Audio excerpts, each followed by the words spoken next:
Hello and welcome to the Ki-21. This is a low tier bomber and I love low tier bombers.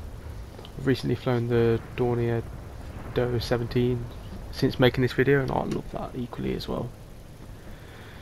This is probably my first bomber video on this channel.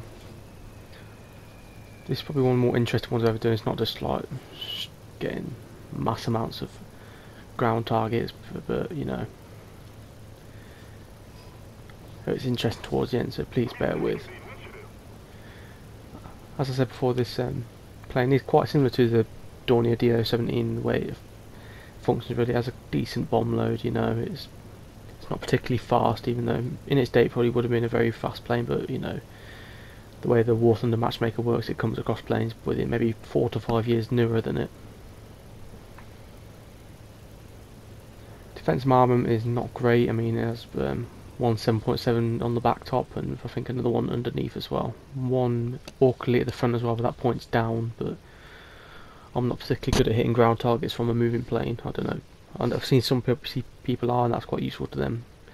I know the Dornier DO-17 has a gun of directing quite, I think about a 45-degree angle down. It's quite an awkward angle, and that's out of the back also, so that's also for ground targets. Maybe it was designed to do that. Bombers in War Thunder don't, especially these lighter bombers like this, the two engines don't usually fly as bombers. They usually fly as more like tactical light bombers, like maybe an SU-2 or BB-1 sort of thing. You know, dipping in and out of the battle as it pleases.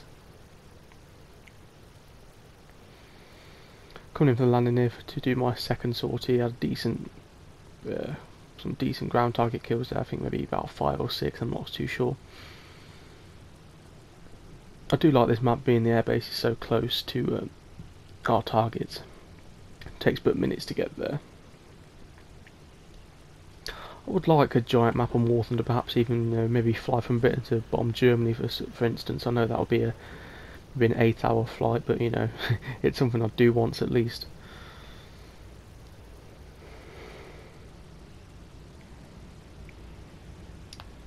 One problem with Japanese planes, usually because they're so light, they're very hard to get down, but this I have very little problem with. See the lift there, look. This one refuses to get down, see, and again.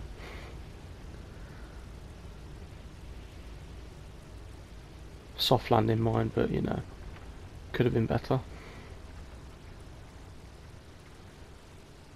Don't usually have to worry about overbraking due to in light bombers. It's not usually as front heavy as a fighter, which has the engine over the front wheels. These have two, but you know, it's a bigger airframe.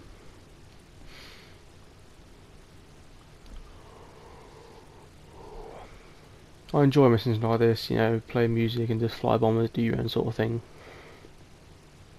Obviously, don't always work out like this. I mean, for example, I could be strafed out at any moment because the battle is so close to our airfield.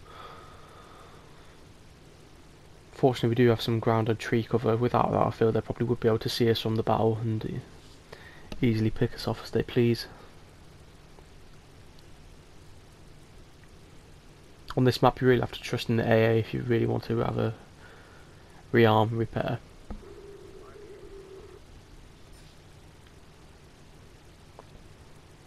Going for the takeoff now again. It's not really a difficult plane to take off either.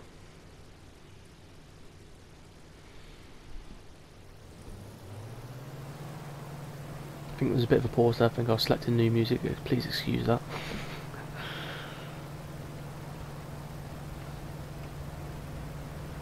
Because this map is so small as well, you can sometimes even do maybe 3 up to 4 sorties on this map.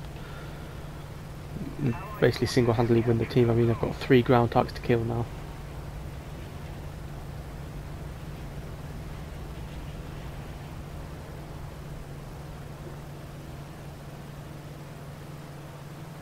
As the very slow landing gear winches itself up. I do like this plane. I enjoyed getting the spade on this as I did the Dornier DO-17. You come across not very vicious enemies, usually maybe mostly biplanes and maybe a P-36, probably worst case scenario.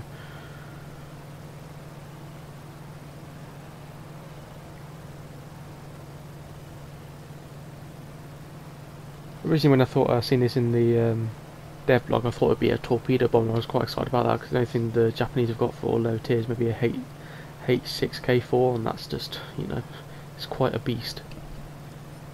But also a very good torpedo bomber.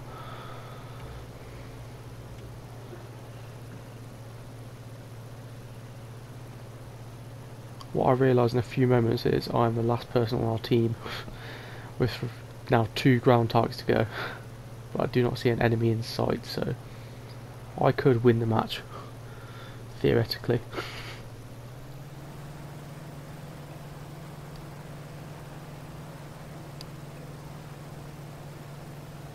See fire in the distance from our ground target. I'm not sure if that's AAA or just artillery.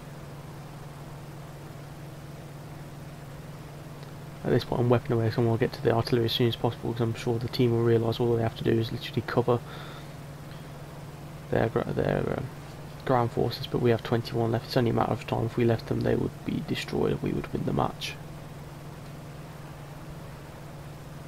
Obviously a situation like this some people call unfair, but I think if anything it's quite realistic. I mean, it's like when the match ends, when the ground forces end, because I mean the aircraft get destroyed, because one team will have complete air control, then would they would be destroy all the ground targets as they please.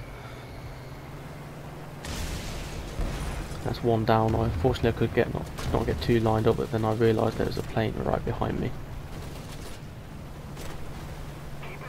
And then there is the fire. Oh good. I realised this plane does not have self-sealing fuel tanks, but then I see it, the true Japanese style, as I kamikaze into the artillery and win the match.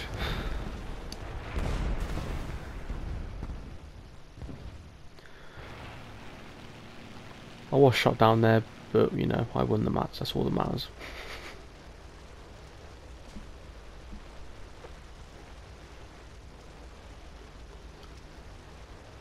Wait a few moments here just as the match ends.